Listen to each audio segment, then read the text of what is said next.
अस्सलाम वालेकुम नाज़रीन, सराबर कज़ाब से मुखातिब है। दो तीन अहम तरीन खबरें हैं। जरदारी साहब की एक वीडियो वायरल है, वो भी आपको बताते हैं। लेकिन खबर पख्तूनख्वा में एक उबाल है। खबर पख्तूनख्वा उबल पड़ा है। एक अवामी रैली ठाठे मारता हुआ समुंदर, यानी इतनी बड़ी तादाद में अवाम निकलती है कि बंदा दंग रह जाता है। सोचने पर सिर्फ यानी अनकाउंटेबल है। अनकाउंटेबल है जो कुछ खबर पख्तूनख्वा में इस वक्त हो रहा है। सड़कों के ऊपर लोग हैं। कल आपने धीर में देखा था कि धीर के लोग बाहर निकले थे। उसका रिजल्ट यह निकला कि आज 4 जगहों के ऊपर मैसिव मैसिव पब्लिक कन्वेंशन हुए हैं, मैसिव डेमोन्स्ट्रेशन हुई हैं। लेकिन जो कुछ करक में हुआ है, जो करक में हुआ है, उसने धीर को भी पीछे छोड़ दिया है। यानी आप यूं समझ लीजिए कि खबर पख्तूनख्वा के लोग ये डिसाइड कर चुके हैं कि हमने खान का मान रखना है और हमने इमरान खान को गिरने नहीं देना। केपीके खान फतह कर गया, यानी केपीके बिलोंग्स टू खान, ये डन हो गया, ठप्पा लग चुका है। और जिस मैसिव तादाद में अवाम वहां पर निकल रही है, अगर वहां पर बंदे बिठाए जाए ना कि आपने ठप्पे लगाने, आपने यहां पर रिगिंग करनी है, धांधली करनी है, तो वो तब भी नेड़े तेड़े पहुंच नहीं सकेंगे जितनी तादाद में लोग वोट डालने जा रहे हैं। यानी केपीके डिसाइड कर चुका है कि जनाब अब तो खान ही खान है। वहां पर डिसाइड हो चुका है। 80%, 90%, 98% तक मेजोरिटी इमरान खान साहब के साथ खड़ी हो रही है। लेकिन इंटरेस्टिंग बात यह है कि जो आज करक के अंदर जो कुछ हुआ है, अब करक में जो नारे लगे हैं, नारे वहां पर ये लगे कि वो कह रहे हैं, लोग ये कह रहे हैं कि इमरान खान तुम एक इशारा करो और उसके बाद तुम तमाशा देखो। यानी खान खान जो लोग हैं करक के, वो खान के साथ खड़े हो गए और सिर्फ इमरान खान की बातचीत कर रहे हैं। वो कहते हैं पाकिस्तान जिंदाबाद, पाक फौज जिंदाबाद, इमरान खान जिंदाबाद, पाकिस्तान के इदारे जिंदाबाद। खुलकर वो खान के साथ खड़े हो गए हैं। उसके बाद सवात के अंदर भी यही चीज है। और जिस तरह से लोगों का जज्बा है, जो जुनून है, जो उनकी एनर्जी है, जो जो नजर आ रही है, यानी करक के तमाम रास्ते बंद थे, तमाम जगहों के ऊपर पुलिस खड़ी थी, अफसी खड़ी थी, लेकिन उसके बावजूद एक मैसिव डेमोन्स्ट्रेशन, लोगों ने मुतबादिल रास्ते लिए हैं, लोग मुतबादिल जगहों से होते हुए करक में पहुंचे और एक मैसिव डेमोन्स्ट्रेशन हुई है। उसके बाद जनाब सवात में वहां के बारे में बताया जा रहा है कि पुलिस पहुंची, पुलिस ने कुर्सियां शुर्सियां भी उठाई हैं। अब पुलिस बेचारी भी मजबूर है, यानी हमारे भाई हैं, हम में से उठे हुए हैं, मुतवासत खानदान से ताल्लुक रखता है जो भी पुलिस वाला होता है। 35-40 हजार रुपया नौकरी होती है और उसके लिए वो अपने बच्चों का, फैमिली का पेट पाल रहा होता है, लिहाजा उन्हें भी मजदूरी करनी पड़ती है। लिहाजा पुलिस का खास तौर पर ख्याल रखा करें।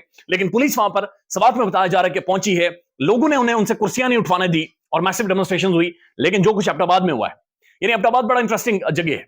वहां पर सर्दी शदीद है इस वक्त, लेकिन सर्दी में लोग मफलर लेकर, चादरें लेकर, जैकेट लेकर, कुछ लोगों ने कंबल लिए हुए हैं और लोग सड़कों के ऊपर निकल आए हैं।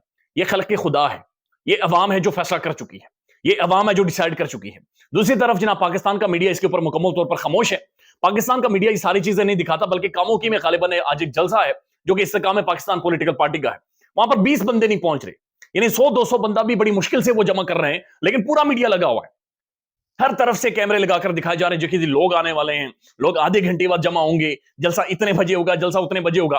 और केपीके में शेर अफजल मरवत, इमरान खान साहब का एक वकील, वो सिर्फ जाकर एक आवाज देता है, इतने बजे इधर पहुंच रहे हैं, अवाम निकल आती और अवाम का ठाठे मारता हुआ समुंदर निकल आता है।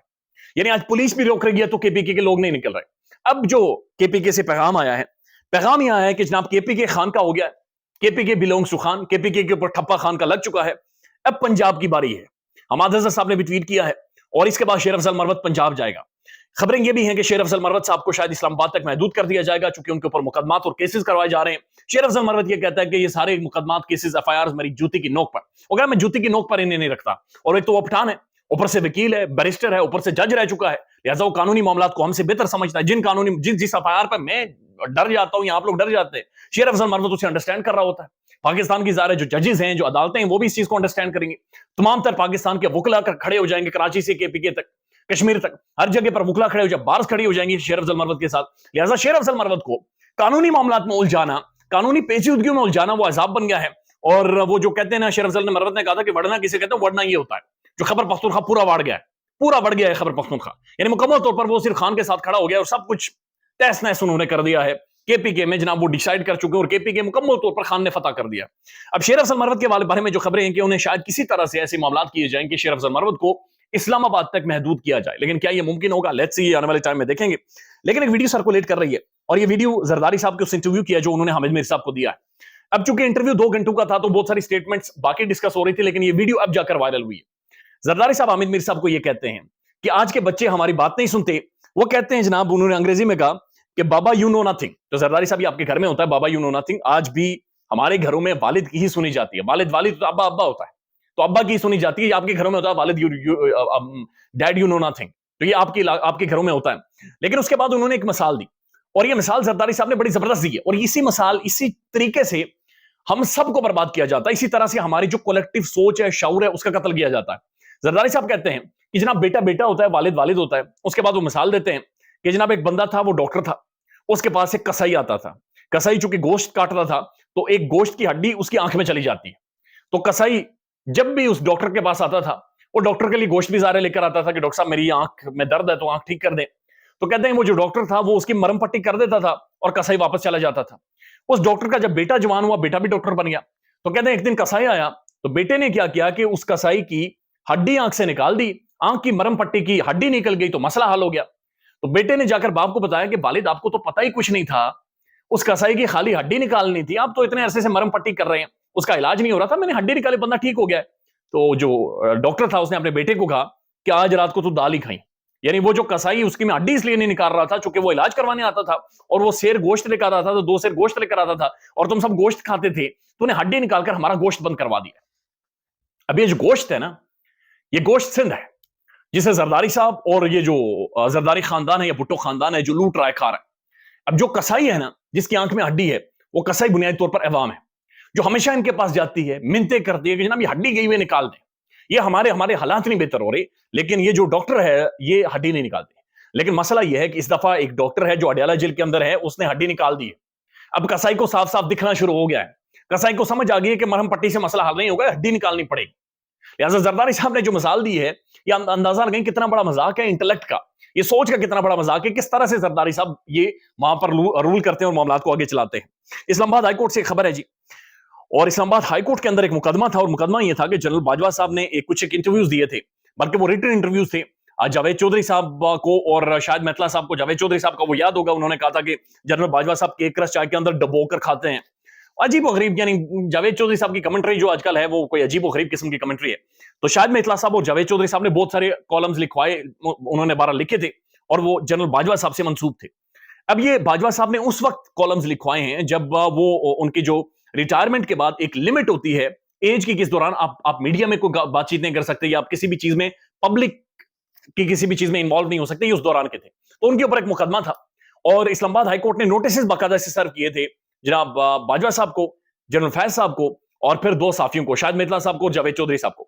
اب جو خبر آ رہی ہے، خبر یہ آ رہی ہے کہ اسلام آباد ہائی کورٹ نے وہ سارا معاملہ جو کل سننا تھا اسے اپنی کاز لسٹ سے ہی نکال دیا اور کاز لسٹ منسوخ کر دی ہے، اور اس میں سے خاص طور پر باجوہ صاحب کا جو معاملہ تھا یہ انہوں نے نکال کر سائڈ پر کر دیا ہے، اور جو شاید میتلا اور جاوید چودھری کو نوٹسز سرو ہوئے تھے وہ نوٹسز بھی انہوں نے نکال دیے. جناب انہوں نے کہا کہ جناب فی الحال لسی پیو، فی الحال ٹھنڈے ہو، یہ بعد میں سن لیں گے.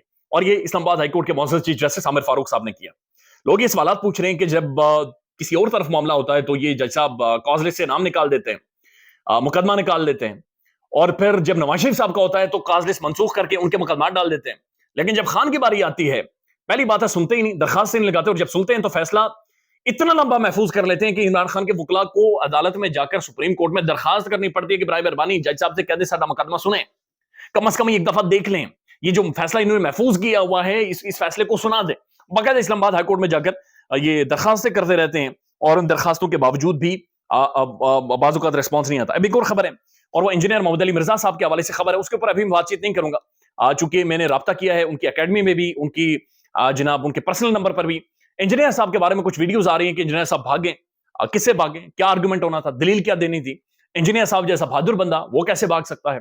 تو یہ سارا معاملہ کیا ہوا ہے اور جو یہ ویڈیوز جیلم اکیڈمی کے باہر سے آئی ہیں، ان ویڈیو کی کیا حقیقت ہے، ہونے کیا جا رہا تھا، معاملہ کیا تھا، لیکن یہ معاملہ کیا نکل آیا ہے. تو یہ ساری چیزیں آپ کو بتاتے ہیں، ساتھ ساتھ یہ بھی آپ کو بتائیں گے کہ انجینئر محمد علی مرزا صاحب نے ایک پوڈ کاسٹ کیا منصور علی خان صاحب کے ساتھ، اور صرف 3-4 سوالوں کے بعد انجینئر صاحب تھوڑا سا اپنے آرگومنٹ میں ڈگمگائے ہیں، تو وہ بھی آپ کو بتاتے ہیں. خیال رکھیے گا اپنا، اللہ حافظ.